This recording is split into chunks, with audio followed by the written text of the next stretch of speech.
Hello all welcome to IAC. ఈ వీడియోలో SSC CHSL shift 1కి సంబంధించిన క్వశ్చన్స్ ఏవైతే ఉన్నాయో కొన్ని స్టూడెంట్స్ మనకి కమెంట్ చేశారు, కొంతమంది స్టూడెంట్స్ చెప్పారు.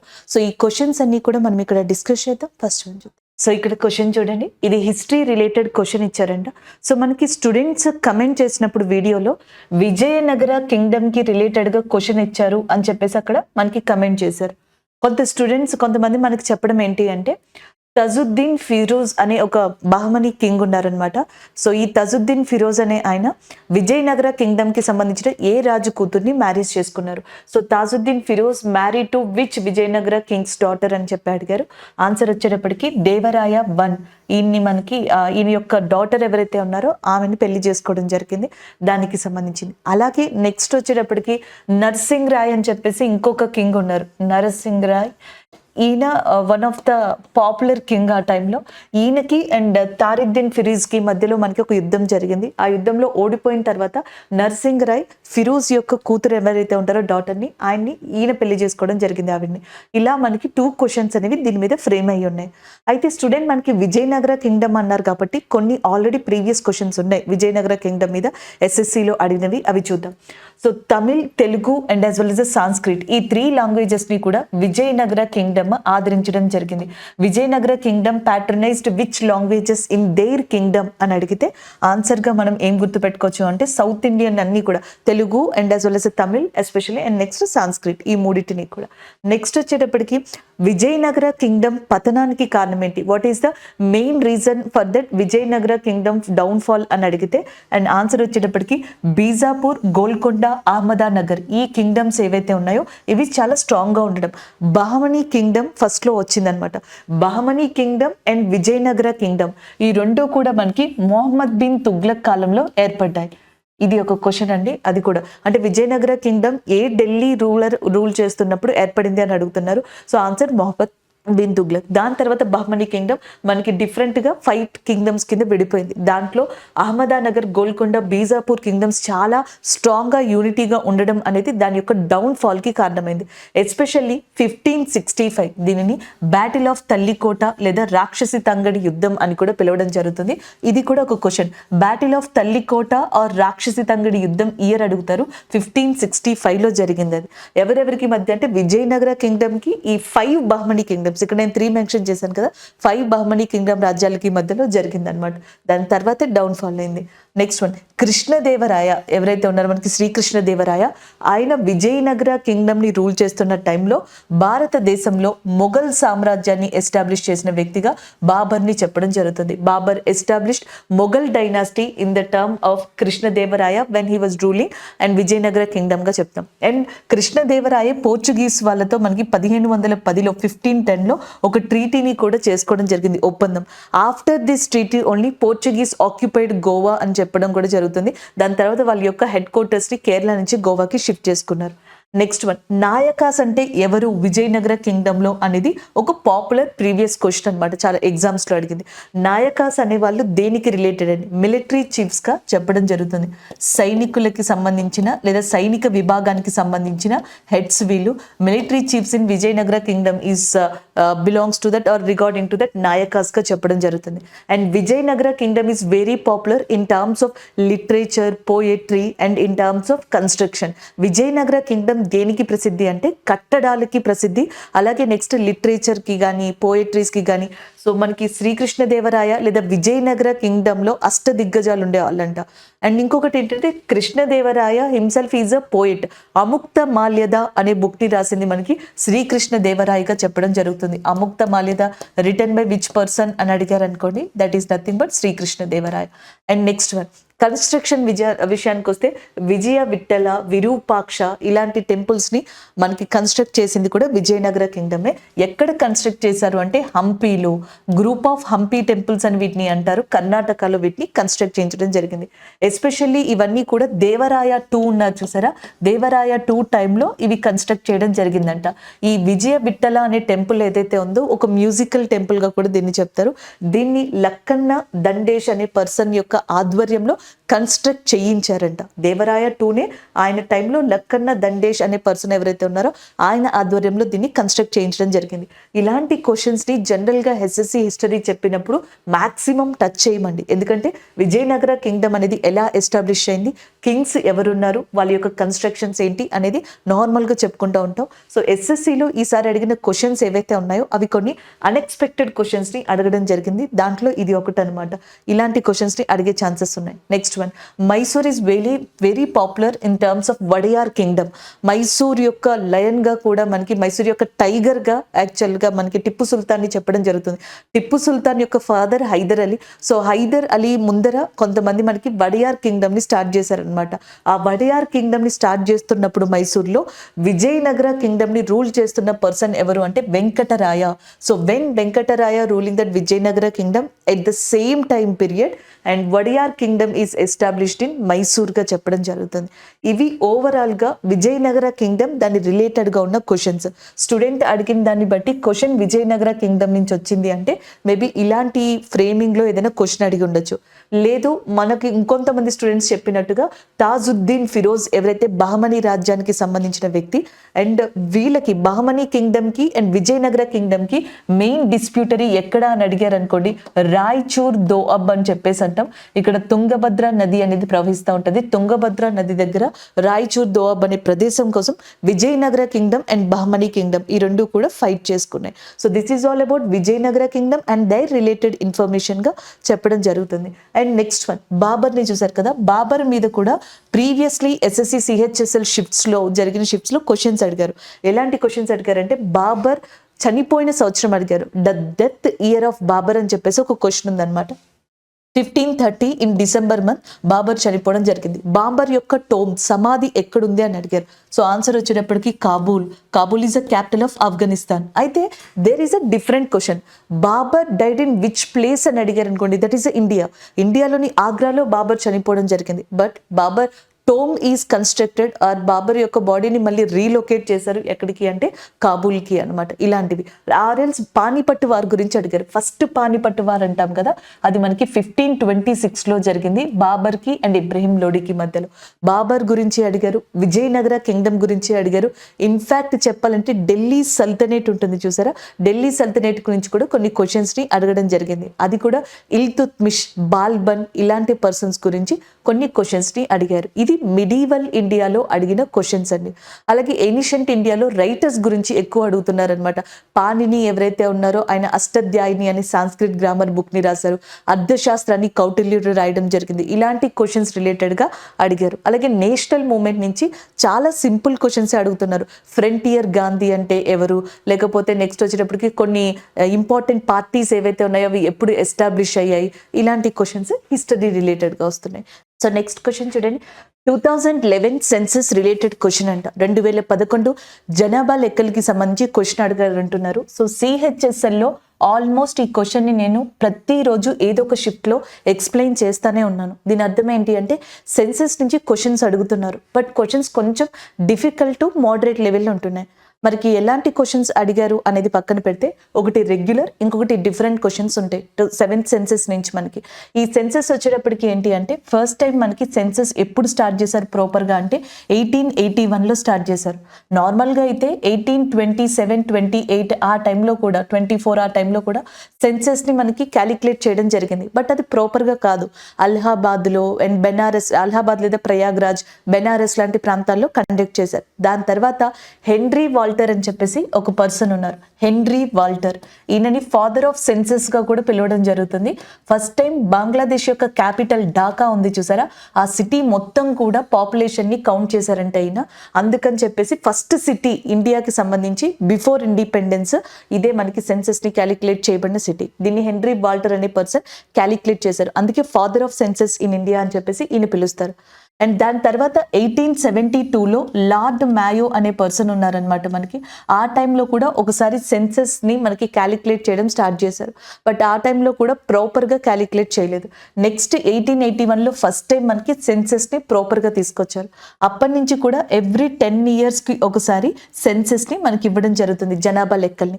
ఇప్పటికి ఇండియాలో 15 జనాభా లెక్కలు కంప్లీట్ అయినాయి. 15 సెన్సస్ అనేవి కంప్లీట్ అయినాయి అనమాట. 15th సెన్సస్ ఉంది చూసారా, అదే 2011. 16th సెన్సస్ అనేది రావాలి.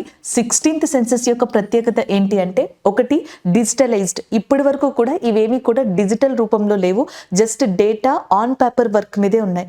ఫస్ట్ టైం డిజిటల్ రూపంలో 16th సెన్సస్ లేదా 2021 సెన్సస్ అనేది రాబోతుంది. ఇందులో మనకి పురుషులు, స్త్రీలు, మెన్, విమెన్ ఇలా ఇచ్చారు కదా. ఫస్ట్ టైం ట్రాన్స్జెండర్స్ని కూడా ఈ 2021 లేదా 16th సెన్సస్లో తీసుకురాబోతున్నారు. ఇలాంటి చాలా చేంజెస్ మనకి ఇందులో కనిపిస్తూ ఉంటాయన్నమాట. నెక్స్ట్ వన్, 2011 సెన్సస్ ప్రకారం చూసుకుంటే జెండర్ రేషియో 943:1000. ప్రతి 1000 మందికి అండ్ 943 స్త్రీలు ఉన్నట్టుగా మనకి ఈ జెండర్ రేషియో ఉంది అని 2011 సెన్సస్లో చెప్పారు. అయితే ఇక్కడి నుంచి డిఫికల్టీ క్వశ్చన్స్ ఎలా పడుతాయి. Compare to the 1951 census and 2011 census, the gender ratio is increased, decreased, remain same, none of the above, all of the above, ఇలా కూడా ఇవ్వచ్చు అనమాట. 1951 మనకి ఇండిపెండెన్స్ వచ్చిన తర్వాత ఫస్ట్ సెన్సస్ ఏది అంటే 1951. ఎందుకంటే 1947లో మనకి ఇండిపెండెన్స్ వచ్చింది. 1951లో ఇండిపెండెన్స్ వచ్చిన తర్వాత ఫస్ట్ సెన్సస్ ఇది. నార్మల్గా అయితే మొట్టమొదటి జనాభా లెక్కలు ఇవి అవుతాయి అన్నమాట. 1951 సెన్సస్లో జెండర్ రేషియో 946:1000 ఇలా ఉండేది. అంటే మనకి స్వతంత్రం వచ్చిన దగ్గర నుంచి చూసుకుంటే ఇప్పటికి 2011 సెన్సస్కి జెండర్ రేషియో అనేది డిక్రీజ్ అయింది. మరి 2021లో ఆ జెండర్ రేషియో ఇంక్రీజ్ అవుతుందా లేదా డిక్రీజ్ అవుతుందా అనేది చూడాలి.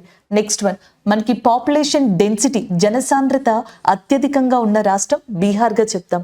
అలాగే అత్యల్పమైన జనసాంద్రత అనేది ఎక్కడుంది అంటే అరుణాచల్ ప్రదేశ్ ఏరియాగా చెప్పడం జరుగుతుంది. Arunachal Pradesh least populated density and highest populated density Bihar. దాదాపుగా చదరపు కిలోమీటర్కి, ఒక స్క్వేర్ కిలోమీటర్కి 381 పీపుల్ దాకా, 81 82 సో అంతవరకు కూడా మనకి 2011 సెన్సస్ ప్రకారం నివసిస్తున్నారు. కానీ బీహార్లో దానికి త్రిబుల్, ఇంకా ఎక్కువే, 1106 పీపుల్ మనకి స్క్వేర్ కిలోమీటర్కి నివసిస్తున్నారు. అదే అరుణాచల్ ప్రదేశ్లో అయితే చదరపు కిలోమీటర్లకి 17 మంది మాత్రమే నివసిస్తున్నారంట. ఇండియాలో స్మాలెస్ట్ పాపులేషన్ ఉన్న విలేజ్ కూడా ఏది అంటే, చాలా తక్కువ పాపులేషన్ ఉన్న విలేజ్ అరుణాచల్ ప్రదేశ్లో హా అనే విలేజ్ ఉందంట, which consist of least population village in ఇండియాగా కూడా చెప్పడం జరుగుతుంది ఇలాగా. అండ్ నెక్స్ట్ వచ్చేటప్పటికి మనకి జెండర్ రేషియో అంటాం కదా, జెండర్ రేషియోలో హైయెస్ట్ ఉన్నది కేరళగా చెప్తాం. అలాగే లోయెస్ట్ ఉన్నది వచ్చేటప్పటికి హర్యానాగా చెప్పడం జరుగుతుంది. ఈ క్వశ్చన్స్ మీరు ఈజీగా రాసేస్తారు, ఎందుకంటే ఇది 943 ఉంది కదా జెండర్ రేషియో నార్మల్గా ఇండియాకి. కేరళకి అయితే 1084 వరకు ఉంటుందంట, 1084:1000. అదే హర్యానాకి అయితే ఇంకా తక్కువే, 872, దాదాపుగా ఆ రేంజ్లో కనిపిస్తూ ఉంటుందంట. And next child gender ratio, మరి చిన్నపిల్లల్లో కూడా మనకి మెన్ అండ్ విమెన్ అంటే బాయ్స్ అండ్ గర్ల్స్ అని చెప్పేసి ఉంటారు కదా, అందులో చూసుకుంటే గనక మనకి చైల్డ్ రేషియోలో హైయెస్ట్ చైల్డ్ రేషియో ఉన్నది అరుణాచల్ ప్రదేశ్ అంట. లోయెస్ట్ చైల్డ్ రేషియో ఉన్నది అగైన్ హర్యానాగానే చెప్తున్నారనమాట జెండర్ విషయంలో చూసుకుంటే. ఇలాంటి క్వశ్చన్స్ని ఏమన్నా అడిగే ఛాన్స్ ఉంది. హైయెస్ట్ పాపులేటెడ్ స్టేట్ ఏది అంటే ఇండియాలో ఉత్తరప్రదేశ్ కదా. అలాగే అత్యధికమైన షెడ్యూల్డ్ క్యాస్ట్ ఎస్సీ జనాభా ఉన్న రాష్ట్రం కూడా ఉత్తరప్రదేశే. Highest SC populated district, scheduled caste అత్యధికంగా ఉన్న జిల్లా ఉత్తరప్రదేశ్లో ఉంది, దాని పేరు సీతాపూర్ అని చెప్పేసి అంటారు. సో ఇవి రేర్ క్వశ్చన్స్, చాలా రేర్గా అడిగే ఛాన్సెస్ ఉన్నాయి. సరే, కానీ ఇదంతా క్యాలిక్యులేట్ చేయడానికి ఏదైనా చట్టం ఉందా అని అడగచ్చు. అప్పుడు మనకి 1948లో సెన్సస్ యాక్ట్ అనే దాన్ని తీసుకొచ్చారు. సో దాన్ని చెప్తామన్నమాట. 1947లో ఇండిపెండెన్స్ వచ్చిన తర్వాత ministry of home affairs, home మంత్రిత్వ శాఖ కింద 1948లో సెన్సస్ యాక్ట్ తీసుకొచ్చారు. సో అప్పటి నుంచి ఆ చట్టం కిందే జనాభా లెక్కల్ని మనకి కౌంట్ చేయడం మొదలు పెట్టారు. అలా ఇండియాకి ఇండిపెండెన్స్ వచ్చిన తర్వాత 1951లో ఫస్ట్ సెన్సస్ వచ్చింది. సో 2011లో మనకి 15th సెన్సస్ అనేది రావడం జరిగింది. 2021లో 16th సెన్సస్. దీని ప్రత్యేకత డిజిటలైజేషన్, ట్రాన్స్జెండర్స్ని ఇంట్రడ్యూస్ చేయడం, ఇవన్నీ దీంట్లో ఉన్నాయి. సో ఇలా 6 to 7 క్వశ్చన్స్ని మనం ఇక్కడ నుంచి తీసుకోవచ్చు అనమాట. సెన్సస్కి సంబంధించిన ఇంపార్టెంట్ ఇన్ఫర్మేషన్. అసలు మనకి షెడ్యూల్డ్ ట్రైబ్సే లేని స్టేట్స్ ఎక్కడైనా ఉన్నాయా? ఎస్టీ లేనివి, లేకపోతే షెడ్యూల్డ్ క్యాస్ట్ లేనివి. పంజాబ్ ఉంది చూసారా? సో పంజాబ్లో మీకు ఎస్సీ కానీ ఎస్టీ జనాభాలు కానీ జనరల్గా కనిపించరు, మినిమల్ అనమాట, చాలా తక్కువగా కనిపించడం జరుగుతుంది. అలాగే నెక్స్ట్ వచ్చేటప్పటికి ఇలాంటివే మైనారిటీలు ఎంతమంది ఉన్నారు, సిక్కులు ఎంతమంది ఉన్నారు, బుద్ధిజానికి సంబంధించిన వాళ్ళు ఎంతమంది ఉన్నారు. సో ఇలాంటి కౌంటింగ్కి సంబంధించిన క్వశ్చన్స్ కూడా మనకి పడే ఛాన్సెస్ ఉన్నాయి. This is all about census అండి. నెక్స్ట్ వన్ చూద్దాం. హరిప్రసాద్ చౌరాసియా రిలేటెడ్ టు అని చెప్పేసి క్వశ్చన్ అడిగారంట. ఇది మనకి స్టూడెంట్ కమెంట్ చేసింది. హరిప్రసాద్ చౌరాసియా మనకి బాన్సూరి అంటాం కదా, లేకపోతే ఈ ఫ్లూట్కి సంబంధించి ఆయన ఫేమస్ పర్సన్గా చెప్పచ్చు. ఏ మ్యూజిక్ రిలేటెడ్ అంటే హిందుస్థానీ మ్యూజిక్లో కూడా ఈయన ఫేమస్ అంట, హిందుస్థానీ క్లాసిక్ మ్యూజిక్లో. అండ్ దాంతోపాటుగా ఫ్లూట్ వాయించడంలో one of the legendary person in India కింద హరిప్రసాద్ చౌరాసియా గారిని చెప్పడం జరుగుతుంది. ఒకవేళ హరిప్రసాద్ చౌరాసియా గారిని ఇవ్వకపోతే పన్నాలాల్ అని చెప్పేసి ఇంకొక పర్సన్ ఉన్నారు. హరిప్రసాద్ చౌరాసియా గారి తర్వాత Pannalal is a legendary person in flute ఇన్స్ట్రుమెంట్గా చెప్పడం జరుగుతుంది. అండ్ వాళ్ళతో పాటు ఇంకొంతమంది నేమ్స్ నేను ఇక్కడ ఇచ్చాను, ఒకసారి మీరు చూసుకోండి తర్వాత. ఒకటి ప్రవీణ్ గౌడ్కిండి అనే పర్సన్ ఒకళ్ళు, నెక్స్ట్ రోను ముజమ్దార్ అని, పన్నాలాల్ ఘోష్, రాకేష్ చౌరాసియా, వీళ్ళందరూ కూడా ఫేమస్ పర్సన్స్గా చెప్పచ్చు. ఫ్రంటియర్ గాంధీ, సరిహద్దు గాంధీ రిలేటెడ్ క్వశ్చన్ అని మనకి కమెంట్ చేశారనమాట. సో క్వశ్చన్ ఎలా ఫ్రేమ్ చేశారో తెలియదు కానీ కాన్సెప్ట్ అయితే మాత్రం ఫ్రంటియర్ గాంధీ నుంచి వచ్చింది. So who is called as a frontier Gandhi in India? Khan Abdul Ghaffar Khan. So ఈయనని మనకి ఫ్రంటియర్ గాంధీ ఆఫ్ ఇండియాగా పిలవడం జరుగుతుంది. ఎందుకు అంటే ఈయన ప్రిన్సిపల్స్, గాంధీ యొక్క సిద్ధాంతాలు రెండు కూడా సిమిలర్గా ఉంటాయి. అది ఒక క్వశ్చన్ అడిగే పాసిబిలిటీ ఉంది. సెకండ్ వచ్చేటప్పటికి ఖాన్ అబ్దుల్ గఫర్ ఖాన్ గారు ఖుదా ఎక్తిమాద్ అనే ఒక పార్టీని స్థాపించారు. సో దానిని మనకి రెడ్ షర్ట్స్ అని కూడా పిలవడం జరుగుతుంది. మేబీ పార్టీ గురించి కూడా అడిగే ఛాన్సెస్ ఉన్నాయి. సెకండ్ వన్, ఇండియా యొక్క హైయెస్ట్ సివిలియన్ అవార్డుగా భారత్ రత్న అని చెప్పడం జరుగుతుంది. మనకి ఆ భారత్ రత్న అవార్డుని అందుకున్న ఫస్ట్ ఫారినర్ కూడా ఎవరు అంటే ఖాన్ అబ్దుల్ గఫర్ ఖాన్ గారు. అంటే పాకిస్తాన్ ఇండియా విడిపోయిన తర్వాత ఈయన ఆ ప్రాంతానికి సంబంధించిన వాళ్ళు, కాబూల్, సో ఆ రిలేటెడ్ ఏరియాకి సంబంధించిన వాళ్ళు, కాబట్టి పాకిస్తాన్లో ఉండిపోయారు. పాకిస్తాన్ తరపున లేదా ఫస్ట్ ఫారినర్గా ఈ అవార్డుని అందుకున్న వ్యక్తి. భారత్ రత్ననే కాకుండా జవహర్లాల్ నెహ్రూ అవార్డు అని చెప్పేసి ఉంది. ఆ జవహర్లాల్ నెహ్రూ అవార్డుని కూడా అందుకున్న పర్సన్గా ఖాన్ అబ్దుల్ గఫర్ ఖాన్ గారిని పిలవడం జరుగుతుంది. అండ్ నెక్స్ట్ వన్, ఈయన పాకిస్తాన్ వేర్పాటు సిద్ధాంతానికి పూర్తిగా వ్యతిరేకం, సపోర్ట్ చేయలేదు. Separate country of Pakistan theory ఏదైతే ఉందో అపోజ్ చేసిన one of the person. But Khilafat movement ఉంటుంది చూసారా, ఖిలాఫత్ మూమెంట్ని గట్టిగా సపోర్ట్ చేశారు ఈయన. ఆ ఖిలాఫత్ మూమెంట్ని ఇన్ఫ్యాక్ట్ కాబూల్ లాంటి ఏరియాస్లో లీడ్ చేసిన వ్యక్తిగా కూడా ఖాన్ అబ్దుల్ గఫర్ ఖాన్ గారిని చెప్పడం జరుగుతుంది. సో ఇవి ఖాన్ అబ్దుల్ గఫర్ ఖాన్ గారికి సంబంధించిన విషయాలు. అంతేకాకుండా frontier Gandhi Khan Abdul Ghaffar Khan is also called as, and ఇంకేమని పిలుస్తారు అంటే మనకి బహదూర్ షా ఖాన్ గా కూడా పిలవడం, బాదుషా ఖాన్, సో బాద్షా ఖాన్ గా ఆయన పిలవడం జరుగుతుంది. అలాగే బచా ఖాన్ అని కూడా పిలుస్తారంట. బచా ఖాన్, బహదూర్ షా ఖాన్, ఇట్లాంటి పేర్లు ఖాన్ అబ్దుల్ గఫర్ ఖాన్ గారికి ఉన్నాయి. ఇందులోంచి ఏదైనా క్వశ్చన్ని అడిగే పాసిబిలిటీస్ ఉన్నాయి. నెక్స్ట్ వన్ ఇది చూద్దాం, భారత్ రత్న. సో ఇండియాలో ఇచ్చే హైయెస్ట్ సివిలియన్ అవార్డుగా భారత్ రత్నని చెప్పడం జరుగుతుంది. ఫస్ట్ టైం ఈ అవార్డుని ఎప్పుడు అనౌన్స్ చేశారని అడిగితే 1954లో ఫస్ట్ టైం భారత్ రత్న అవార్డుని అనౌన్స్ చేయడం జరిగింది. ఒక సంవత్సరంలో ఎంతమందికి మించి భారత్ రత్న ఇవ్వకూడదు, what is the maximum number of recipients of Bharat Ratna per year అని అడిగితే 3 మెంబర్స్ అనమాట. ముగ్గురికి మించి ఇవ్వకూడదు. ఒకరికైనా ఇవ్వచ్చు, ఇద్దరికైనా ఇవ్వచ్చు, బట్ ముగ్గురిని దాటి ఇవ్వకూడదు అనమాట. అలా ఫస్ట్ టైం భారత్ రత్నాన్ని అందుకున్న పర్సన్ ఎవరు అంటే సర్వేపల్లి రాధాకృష్ణ గారు అని చెప్పేసి ఉన్నారు. ఈయన అందుకోవడం జరిగింది. ఈయనతో పాటుగా సివి రామన్ అని చెప్పేసి ఈయన. అలాగే నెక్స్ట్ మనకి ఇంకొక పర్సన్ రాజగోపాలాచారి అంట, ఈ పర్సన్ కూడా మనకి అందుకోవడం జరిగింది. ఇలా ఫస్ట్ వీళ్ళ ముగ్గురు కూడా భారత్ రత్నాన్ని ఇండియాలో 1954లో అందుకున్నారు. ఫస్ట్ ఫారినర్ ఎవరు అంటే భారత్ రత్నాన్ని అందుకుంది frontier Gandhi, who is known as Khan Abdul Ghaffar Khan. అయితే భారత్ రత్నాన్ని అందుకున్న మొట్టమొదటి మొట్టమొదటి మహిళ ఎవరు? The first lady, the first Indian women who received Bharat Ratna in India, that is nothing but Indira Gandhi గారు. ఇందిరా గాంధీ గారు ఈ అవార్డుని అందుకోవడం జరిగింది. దాని తర్వాత నెక్స్ట్ వచ్చేటప్పటికి మన ఎవరైతే మదర్ తెరిసా గారు ఉన్నారో, మదర్ తెరిసా గారు కూడా మనకి భారత రత్న అవార్డుని అందుకున్నారు. నోబెల్ పీస్ ప్రైజ్ అనే దాన్ని కూడా అందుకోవడం జరిగింది మదర్ తెరిసా గారు. ఇలా వీళ్ళ గురించి చెప్పొచ్చు. ఇంకొక ఇంపార్టెంట్ పర్సన్ ఉన్నారు భారత రత్నాన్ని అందుకున్న వాళ్ళలో, నెల్సన్ మండేలా, నల్లజాతి సూర్యుడు అని కూడా అంటారు. One of the important and prominent person of Africa Nelson Mandela. ఈయన కూడా ఈ అవార్డుని అందుకోవడం జరిగింది. అంతేకాకుండా నెల్సన్ మండేలా నిషాని ఈ పాకిస్తాన్ అనే అవార్డుని అందుకున్నారు. He is the person who received both the highest civilian awards of countries. పాకిస్తాన్కి సంబంధించిన హైయెస్ట్ సివిలియన్ అవార్డు నిషాన్ ఈ పాకిస్తాన్ అన్నమాట. ఆ అవార్డుని ఈయన అందుకున్నారు నెల్సన్ మండేలా. ఇండియాకి సంబంధించిన భారత్ రత్నాన్ని కూడా అందుకున్నారు. అయితే నిషాన్ ఈ పాకిస్తాన్ని అందుకున్న ఇంకొక భారతీయుడు ఉన్నారు. ఆయన పేరు Morarji Desai, the former prime minister of ఇండియాగా చెప్పడం జరుగుతుంది. 1990 ఆ ప్రాంతంలో అప్రాక్సిమేట్లీ ఈయన నిషాన్ ఈ పాకిస్తాన్ అనే అవార్డుని అందుకోవడం జరిగింది. ఈవెన్ డాక్టర్ బిఆర్ అంబేద్కర్ గారు భారత రత్నాన్ని అందుకున్నారు. రాజీవ్ గాంధీ గారు ఎవరైతే ఉన్నారో ఆయన భారత రత్నాన్ని అందుకున్నారు. ఇందిరా గాంధీ గారు అందుకున్నారు. సో ఇట్లా మనకి భారత రత్నాన్ని రిసీవ్ చేసుకున్న వాళ్ళలో చాలా మంది ప్రామినెంట్ పర్సన్స్ ఇండియాలో ఉన్నారు.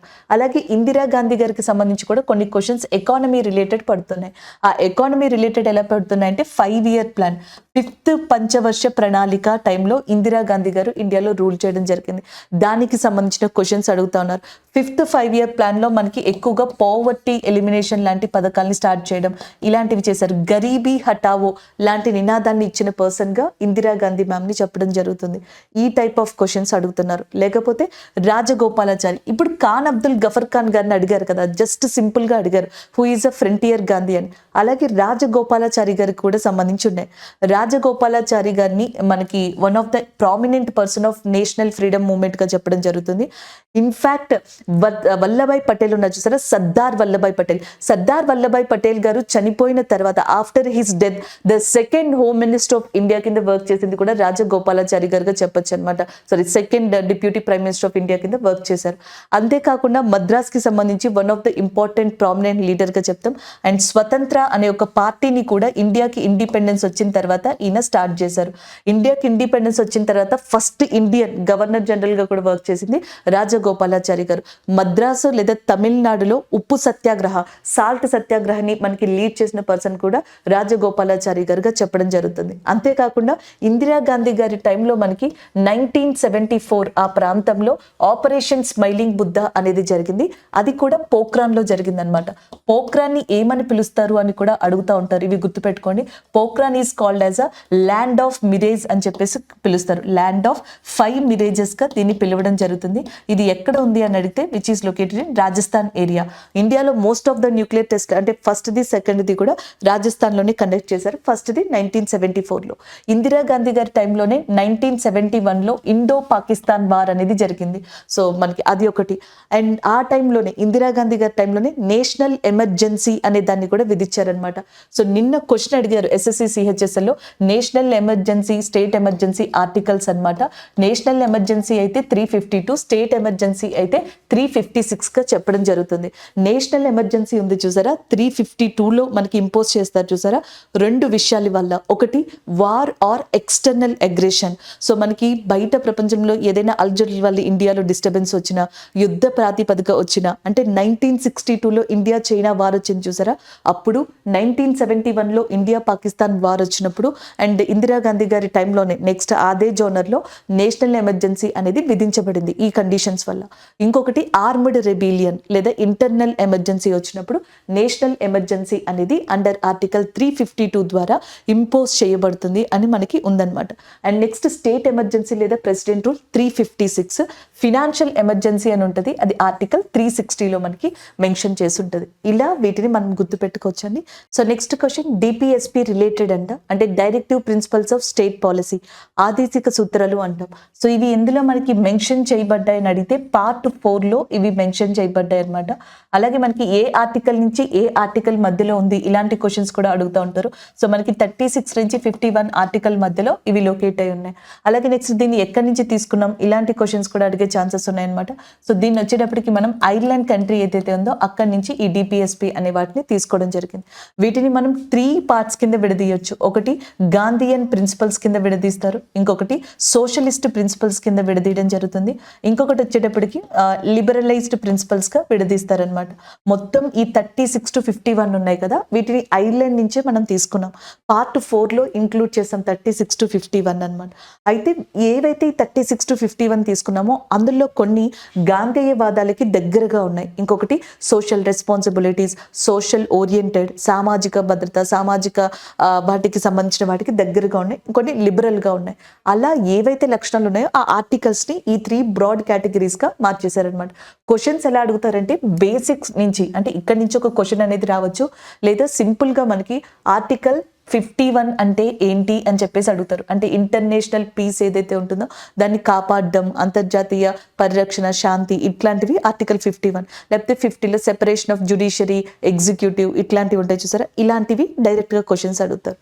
లేదా గాంధీయన్ ప్రిన్సిపల్, గాంధీయన్ కి సంబంధించిన ఆర్టికల్ ఏది డిపిఎస్పిలో గాంధీయన్ ప్రిన్సిపల్స్ కి సంబంధించి ఈ క్రింది వాటిలో ఏ ఆర్టికల్ కరెక్ట్, ఏ ఆర్టికల్ రాంగ్, ఇలాంటివి అడుగుతారు. సో గాంధీయన్ ప్రిన్సిపల్స్ ఏంటి అంటే మనకి ఒకటి ఆర్టికల్ 40 అని చెప్పేసి ఒకటి ఉంటుంది, organisation of village panchayats, cottage industries ఏవైతే ఉంటాయో సో వాటిని డెవలప్ చేయడం, ఇవన్నీ కూడా గాంధేయవాద సిద్ధాంతాలు అనమాట. సోషలిస్ట్ ప్రిన్సిపల్స్ లోనేమో 39, 39A, 39B ఇట్లాంటివి.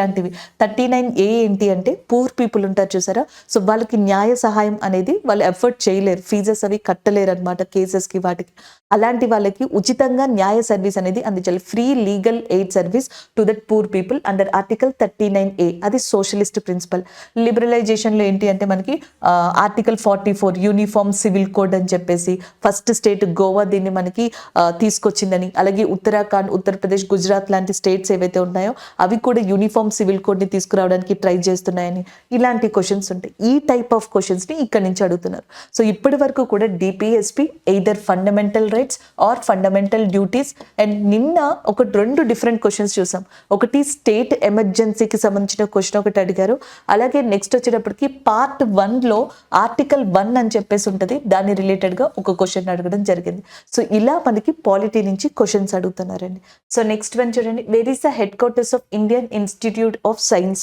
సో మనకి Indian institute of science headquarters ఎక్కడుందని అడిగారు. సో ఆన్సర్ వచ్చేటప్పటికి Bengaluru is a correct answer, అది కరెక్ట్ అవుతుంది అండి. ఇన్స్టిట్యూట్స్ అనేవి నార్మల్గా సర్వసాధారణంగా ఎస్ఎస్సిలో అడిగే క్వశ్చన్స్, జీకే రిలేటెడ్గా కూడా దీన్ని చెప్పొచ్చు. మోస్ట్ ఆఫ్ ద ఈ సైంటిఫికల్ రీసెర్చ్ ఇన్స్టిట్యూట్స్ అన్ని కూడా బెంగళూరు దగ్గరే ఉంటాయి. ఫర్ ఎగ్జాంపుల్కి ఇక్కడ చూడండి, రామన్ రీసెర్చ్ ఇన్స్టిట్యూట్ అని ఉందా, రామన్ రీసెర్చ్ ఇన్స్టిట్యూట్ కూడా మనకి బెంగళూరులోనే లొకేట్ అయింది. Science city of India, silicon valley of India, ఇలాంటి పేర్లు బెంగళూరుకు ఉన్నాయి. Next one, Tata institute of fundamental research.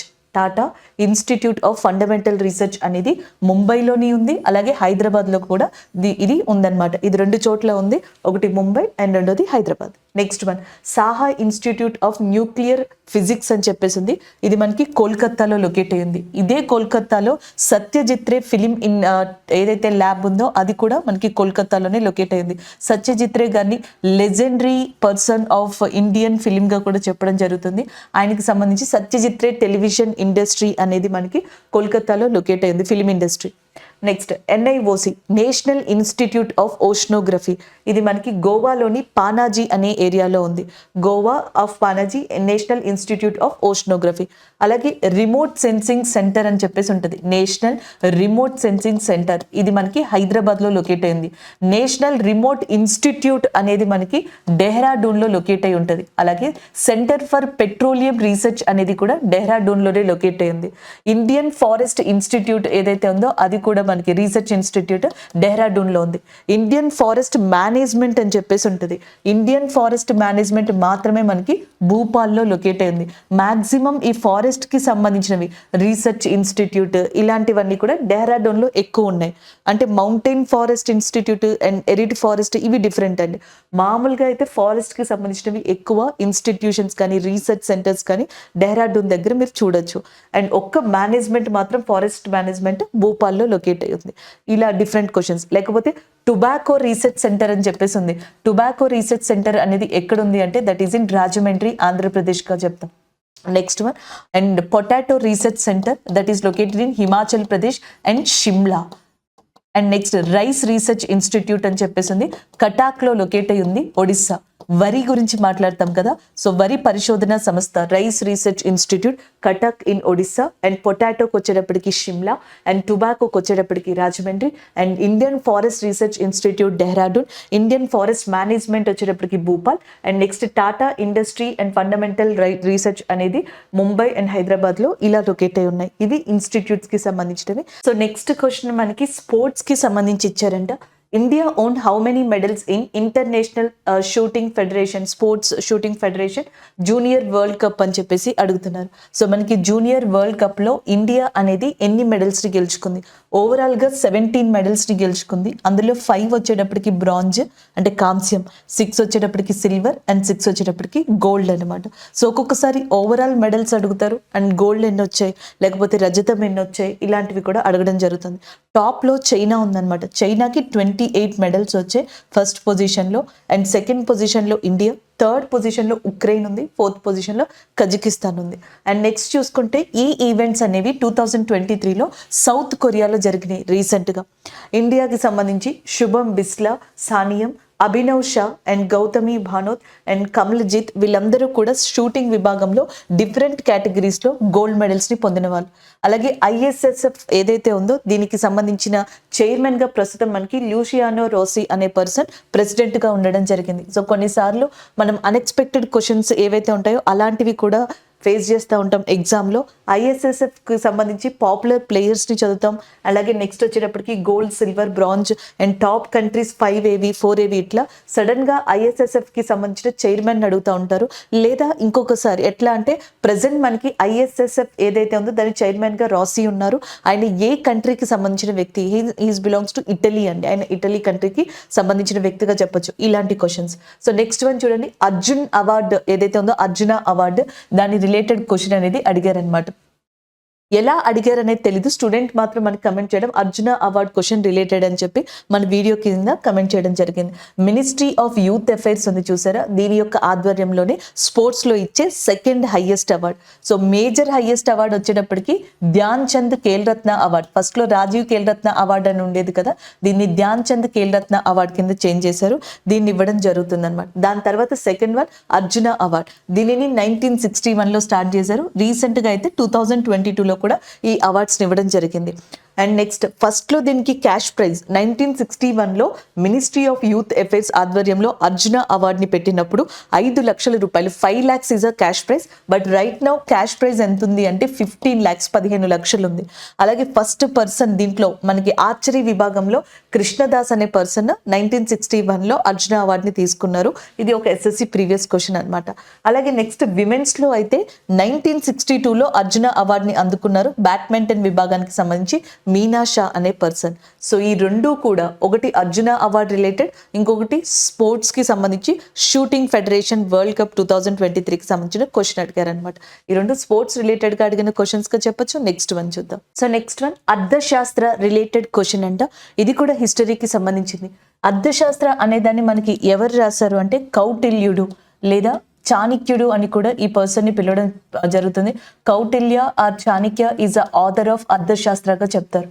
And next వచ్చేటప్పటికి ఇండియన్ మెకవల్లి అని కూడా పిలవడం జరుగుతుంది. బేసికల్లీ అర్థశాస్త్ర ఎకనామిక్ రిలేటెడ్ థింగ్స్ని కానీ, లేదా ఒక రాజ్యాన్ని ఎలా రూల్ చేయాలి, ఒక డైనాసిటీ లేదా ఒక కింగ్డమ్కి సంబంధించిన అడ్మినిస్ట్రేటివ్ అండ్ ఎకనామిక్ థింగ్స్ని మనకి మెన్షన్ చేస్తుంది. ఎగ్జాక్ట్గా ఇదే అర్థశాస్త్రాల్లో మౌర్య సామ్రాజ్యానికి సంబంధించిన టైం పీరియడ్కి సంబంధించిన కొన్ని అంశాలని మెన్షన్ చేయడం కూడా జరిగిందని చెప్తా ఉంటారు. అండ్ అర్థశాస్త్రాల్లో మనకి 15 అధికారణాస్ ఉంటాయంట, లేదా 150 చాప్టర్స్ ఉంటాయి, ఇట్లా మాట్లాడుతూ ఉంటారు. అందులో మనకి స్వామిన్ అని చెప్పి ఒక వర్డ్ ఉంటుంది. ఇది మనకి రూలర్ అనే ఒక అర్థాన్ని ఇస్తుందంట. అమాత్య అని ఏదైతే మనకి మెన్షన్ చేశారో సో దాని అర్థం మినిస్టర్ అని చెప్పేసి. అలాగే జనపద అని చెప్పేసి ఉంటుంది. జనపద అంటే అర్థం టెరిటరీగా చెప్పడం జరుగుతుంది. ఇలాంటి క్వశ్చన్స్ కావచ్చు. దర్గా అని చెప్పేసి ఉంటుంది. సో దుర్గాలుగా ఉంటాయి. సో దుర్గా అంటే ఇక్కడ అర్థం ఏంటి అంటే ఒక ప్లేస్ కావచ్చు, ఫోర్ట్ అంటాం చూసారా, కోట లాంటిది. అలాగా ట్రెజరీని కోసాగా చెప్పడం జరుగుతుంది. సో దండ అని చెప్పేసి ఇంకొకటి. ఇట్లా మనకి డిఫరెంట్ వర్డ్స్ని అందులో మెన్షన్ చేయడం జరిగింది. ఒక్కొక్కసారి వీటిని అడుగుతుంటారు కూడా. నెక్స్ట్ వచ్చేటప్పటికి మెగస్తనీస్. సో మెగస్తనీస్ అనే పర్సన్ మౌర్య సామ్రాజ్యంలో చంద్రగుప్త మౌర్య యొక్క కోర్టులో ఒక అంబాసిడర్ గా రావడం జరిగింది. అలాగే ఈయన ఇండికా అనే బుక్ ని రాశారు. ఈ ఇండికా బుక్ లో మెగస్తనీస్ ఇండియాలో ఎన్ని వర్ణాలు ఉన్నాయని చెప్పారంటే, ఎన్ని క్లాసెస్ ఆఫ్ సిస్టమ్ ఉంది అంటే 7. మనకి జనరల్ గా కులాలు అంటే 4 అని చెప్పుకుంటాం కదా, బ్రాహ్మణ, క్షత్రియ, వైశ్య, శూద్ర అని చెప్పేసి. సో ఈయన అలా కాకుండా వర్క్ ని బట్టి ఆయన అనుకొని సో దాన్ని బట్టి ఇండియాలో 7 టైప్స్ ఆఫ్ క్లాసెస్, వర్గాలు అని ఉన్నాయి అని చెప్పేసి మెన్షన్ చేయడం జరిగింది ఆయన దాంట్లో. ఈవెన్ ఆయన కేరళని విజిట్ చేశారు, ఇంకా డిఫరెంట్ ప్రదేశాలని ఆయన విజిట్ చేయడం జరిగింది ఇండియాలో మౌర్య సామ్రాజ్యంతో పాటుగా. సో నెక్స్ట్ పర్సన్ గా మనం ఎవరిని చెప్తాము అంటే విశాఖ దత్ అని చెప్తాం. విశాఖ దత్త 2 బుక్స్ రాశారు. ఒకటి వచ్చేటప్పటికి ముద్ర రాక్షస అనే బుక్ ని రాశారు.